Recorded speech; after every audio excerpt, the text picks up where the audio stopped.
nǹkan kan ni. Bimpe mo wà pẹ̀lú ẹ. Kí ló ṣe ìyàwó yín? Ètò báwo? Nǹkan kan ṣe she's fine, she's good. Wọ́n relax ni. Ó relax. Yeah. Kí náà ṣe tẹ́lẹ̀ tó fi relax, kí ló ṣe wọ́n tó fi. Ṣólódò ni ẹ ní o ríran ni o wo situation ẹ. She's pregnant ó wà nínú oyún náà. Ó rí ni. Mo sorry o, ṣé tó di pé wọ́n wà nínú oyún lẹ́yìn fi wà nínú kitchen báyìí?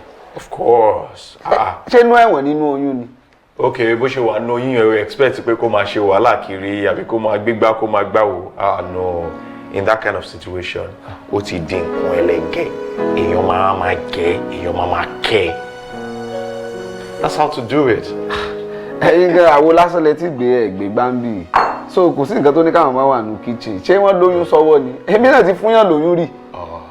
Ó dá ìwà òkè mọ́ láwọn tán foyún jalè. Mo ti rẹ́ni tó ń foyún rubírí so pé ó yá wọ́n ti foyún gba owó ilẹ̀ lọ́wọ́ mi rí. Àwọn tó máa ń ṣàìsàn ara bọ́ọ̀sì yẹn tó máa ń gbowó táwọn tí wọ́n ń foyún ṣe. Ẹja tẹ́ pa ẹgẹ mo sọ pé ẹ máa rẹ́yìn inú ẹ̀ ó lóyún tó fi kú ni. So kí wàá lóyún ṣe tí ò ní lè dáná. Nǹkan tó yẹ ni pé o ò mọ̀ ni pé tí obìnrin bá wà ní situation bẹ́yìn what is best to do is allow them to relax. Àwọn doctor gan máa sọ fún ẹ pé ẹ má jẹ́ kó ṣe wàhálà because delicate situation ni ṣé o mọ̀ ìbẹ́ta ló ń gbé o mẹ́ta. No, the best is to allow her to relax. Yes. Kéèyàn gbé mẹ́wàá kò sí tó ní kó má dání. 18 passenger gan rìn èyàn tó wá gbé èèyàn mẹ́ta lásán 1 raised to power 3 kí ni à ń bá káàkiri.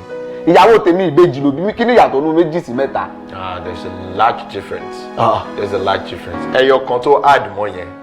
So ìgbà tí ìyàwó ẹ wà nínú oyún bó ṣe ń jẹ́ kó ṣiṣẹ́ bí ẹni máa kú lélẹ̀. Ìyàwó mi tó ná mi nínú oyún ẹni tó jẹ́ pé igun ẹ̀ tún le. Ìyàwó ló jẹ́ kó wà.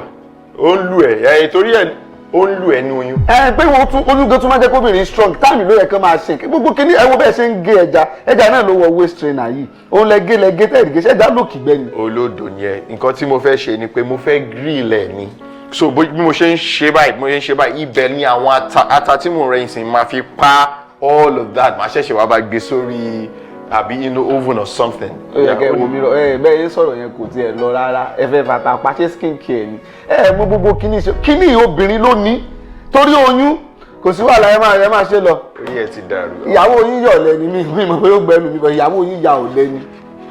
Kò yọlẹ ìwọ ló mọ nǹkan tó ṣe. Ọ̀rọ̀ bẹ́tà tẹ̀ sọ yìí ẹ̀gbọ́n yín ti mọ̀ pé ìbẹ̀tà lẹ̀ expect ṣá. Èmi ò sọ fún wọn èwo lẹ kí ló fẹjọ́ tí màá rò káàkiri tí ó jẹ́ kí n tell anybody. Ohun tá a bá fi bò báyìí tí ó bá ṣe pé wọ́n gan wá bí orí.